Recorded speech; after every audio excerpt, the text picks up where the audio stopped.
People have been telling me that they would love to travel like I am, but it's just simply too expensive. Well, the only way I'm actually able to do this is because I found a way to eliminate one of the most expensive parts of traveling, and that is airline flights. I used to always get the cash back option on my credit cards until I realized that if I was redeeming for flights, I could get 10 to 15% back on everything I'm already purchasing when it's towards a flight. Here's how. The key to all this is a three-part equation. 1, earn the most points for the money you're already spending. 2, turn these points into miles. And 3, book the flight that you're looking for with the airline rewards program that offers it for the least amount of miles. In order to maximize your rewards potential, you must achieve all three parts of this equation. This is best done through a two-card system. These two cards are the Chase Sapphire Preferred and the Chase Freedom card. Here's more about these two cards and why they are better than any of the other options out there. The Chase Sapphire Preferred is absolutely crucial, as it allows you to transfer your accumulated points one-to-one to United Mileage Plus, British Airways Executive Club, Korean Air SkyPass, Southwest Airlines Rapid Rewards, and Virgin Atlantic Flying Club. Since all of these airline rewards programs are associated with different airline alliances, you can use your miles to book on any airline in Star Alliance, Oneworld, and SkyTeam. This grants you the access to book flights on more than 60 airlines. This is important in maximizing your potential flight rewards because different airline rewards programs have different mile or point values for the same flight routes. This allows you to simply transfer your miles to the least expensive rewards program for the flight which you are looking for. The Chase Sapphire Preferred card has a 40,000 mile sign-up bonus after spending $3,000 in the first 3 months, and an additional 5,000 mile bonus after signing up a second authorized user. The card offers 2 points on all travel and dining purchases. They are very generous in what is regarded as travel. It can be anything from metro tickets, taxis, parking meters, gas, and more.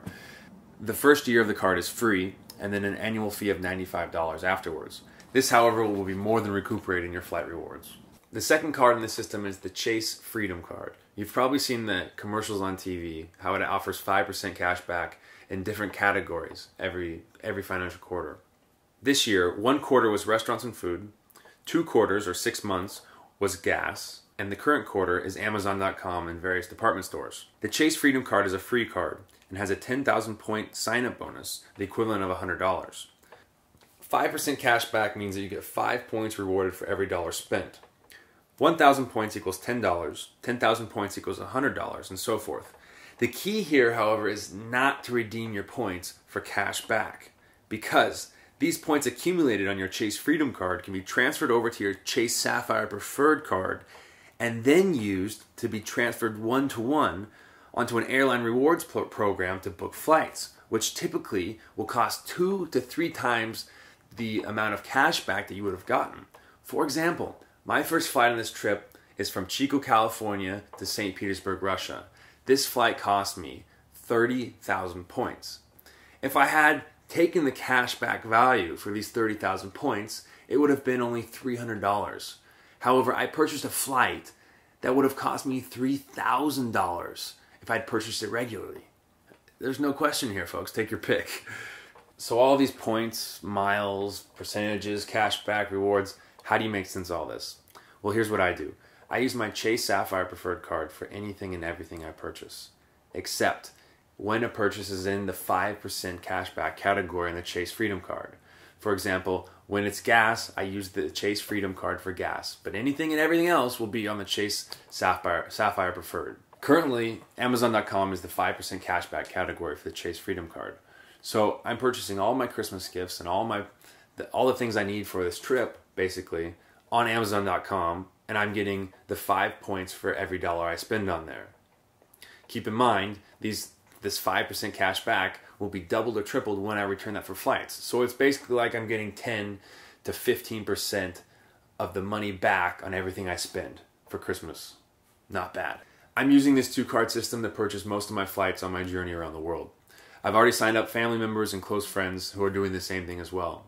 I can tell you, after researching endless amounts of days and learning loads from my friends' Heather and Ilya that this is certainly the best option out there if you want to redeem your credit card rewards for flights. If this is something you'd like to do as well, then please check out the referral links below and in the description. You get the same exact amount of sign-up bonuses and rewards that you'd get if you sign up through the Chase website. However, Chase Bank throws an extra 5,000 miles my way for basically referring you. In the second half of this video, I'll compare this two-card system to other options that are on the market. I'll also show you how to reverse a credit card rejection and also show you a video tutorial of how to transfer the points from one card to another and then down onto an airline rewards program. Many people say, well, what about my Southwest Rapid Rewards card or my Mileage Plus Explorer card? I too used to have one of these airline branded credit cards until I learned, hey, I could be getting a lot more back for the miles and the points that I earn. The problem comes into play when airline programs have different values for the same routes. For example, I'm flying from Jordan to Israel, and if I were to book this through United, then it would cost me 15,000 miles. However, booking it through British Airways, as they price their miles on distance, on actual distance, rather than region, as United does, it cost me only 4,500. That's less than a third of the amount of miles. Being able to transfer your points and your miles down to the cheapest rewards program for that flight that you want is crucial in getting the best value for your accumulated miles. Some people also ask me about the Capital One unlimited 2% cash back option. While this might sound great as you get 2% on everything you purchase, no matter what the category, when you compare it to the two-card system, it just does not match up. Here's why. Even when getting only 1 point for purchases outside of travel, accommodation, food, and your quarterly 5 point to the dollar Chase Freedom reward categories, you're still getting a greater value with this two-card system. This is because the mile cost of rewards flights are usually 2 to 3 times the cash back value of those points. Therefore, you can basically multiply the points that you're getting to the dollar by 2 to 3 times if you want to compare them directly to Capital One. So with this two-card system, even the most minimum reward possible on purchases will match that of the Capital One.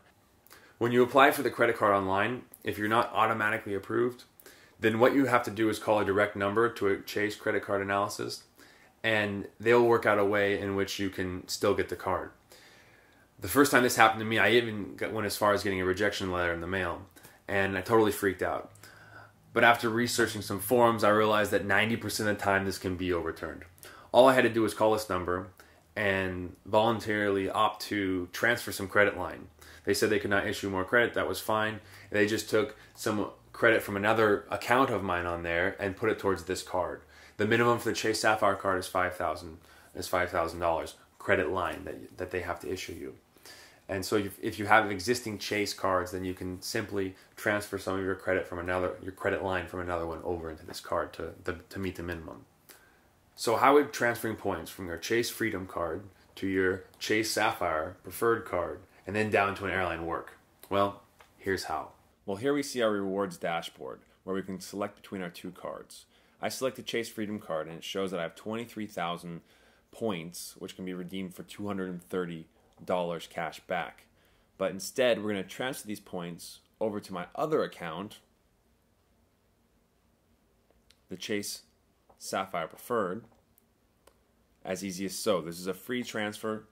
You can transfer them back and forth as many times as you like, and it will occur instantly or within the first hour. So as you see, the points are already deducted, and I can switch over to my other account. From the Chase Sapphire Preferred account, we can use our points to transfer to travel partners. And here in this list, you'll see all of the travel partners which you can transfer one-to-one your points to. So British Airways, Korean Air, Singapore Airlines, Southwest, United Mileage Plus, Virgin Atlantic, as well as some hotels as Hyatt, IHG, Marriott, Ritz-Carlton, and Amtrak for railway. But we want to see which airline alliance will give us the best value for our points. So I'm going to look at a flight from Siberia to Dubai, award travel on United, Star Alliance.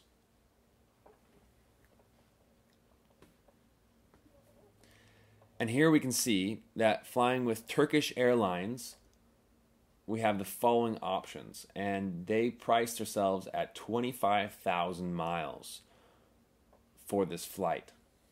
So we'll check out British Airways and their One World Alliance offerings for the same flight and the same date. And we'll see here with S7 a direct flight, which costs only 12,500. So that's obviously our best option, half the price.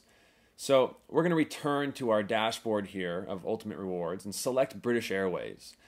And you can only transfer in increments of 1,000, so we'll transfer 13,000 to our British Airways Executive Club rewards account. And upon clicking confirm on this next page, these points will be transferred over. Once they're transferred over, we can continue with the purchase of the flight.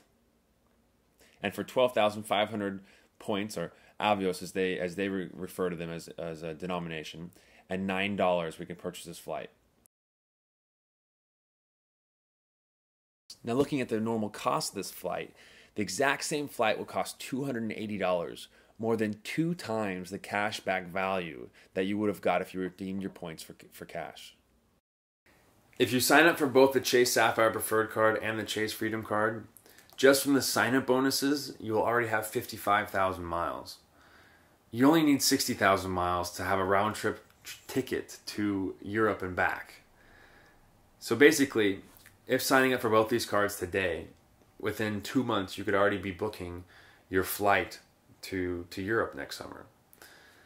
I hope this is allowed for some of you to fulfill your travel desires and dreams, and it's certainly helped me out, and I hope it can help you out as well. And like I said before, I would not recommend this to you unless I was 100% sure this was the best option out there. I'm using it myself, and it's helped me out tremendously, saved me a lot of money, and truly made this journey around the world possible. So like I said, if this is something you'd be interested in, then please sign up through the links below instead of just going through the Chase website, and you'll get the same exact rewards and sign-up bonuses as you would through their website, but Chase will send me a referral of 5,000 miles as well. I appreciate it, and good luck on the miles. If you have any questions, please post them in the comments below, and I'll do anything I can to help you out and make this more clear for you, just as my friends Heather and Ilya did for me. Thank you guys very much, and let the free flights begin. All right, bye.